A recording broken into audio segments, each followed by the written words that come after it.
Okay, we're learning how to find a percentage of an amount using materials. We need to know the percentage of amount so we can calculate the profit when we sell our baking. So if we look at two examples, in this example the muffins cost $5 to make, I sell them for $10.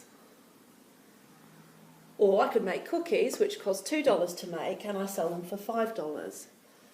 It's hard to say how much profit you've made straight away because we're talking about different amounts.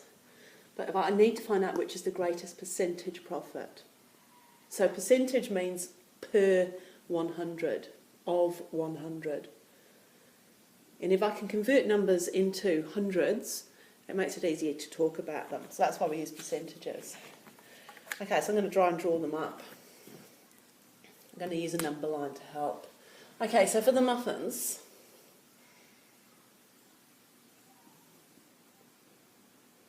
okay, they cost $5 to make. So $5 is 100%. It's the whole amount of what it cost me to make them. So I'm going to use a ruler to help me with this. That's 0. Actually, I'll use millimetres. That's 0. That's 100. So I'm going to call that 100%. And 100% is the full amount. Okay, and that's 0. So 100% is the full amount. So the full amount that it cost me was $5. Okay? But I actually sold them for $10, so there's a bit more than that. So my number 9 needs to double in length so that it can show $10. Okay? So comparing the numbers, if 100% is $5 and I've doubled it, 200% will be $10. The profit is this bit here. This is what I make. Okay, it cost me 5, so I've already spent 5, that's gone. But I've sold it for 10, so I've made $5 profit. But we can see from this that it's 100 jumping up to 200, which is 100% profit. So I've made 100% profit. Which is pretty good. Okay, so let's think about the cookies. You can use a ruler to help you draw your lines if you like. I'm finding it a bit difficult to draw it like that. Okay, so the cookies cost $2. So if we think about the same thing, I'll just draw my line to begin with. That's 0, that's 100.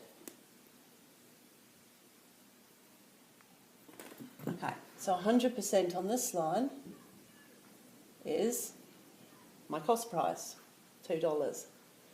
Okay, so $2 is 100%. Now this isn't going to be so easy because in the end it cost me $5. I can't double 2 to get 5. So what I'm going to think about is, well, what would $1 be? What percentage would $1 be? So $1 is half of $2. Okay. So half of the 100 would be 50. So $1 is 50%.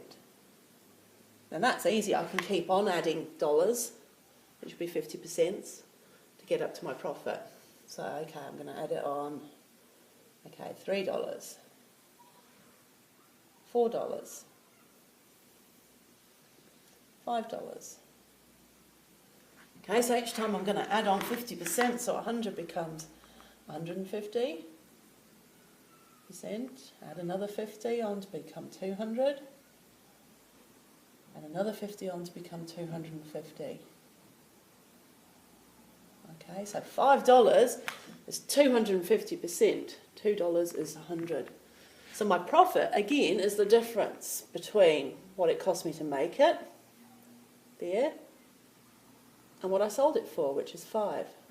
So the difference between 100 and 250 is 150. So I've made 150% profit. So if I went into business with the cookies, I'd do better in the long run because I'm getting a bigger profit off them. Okay, so using percentages, using a number line and comparing them with percentages is a really good way of comparing two different things that would be hard to talk about otherwise.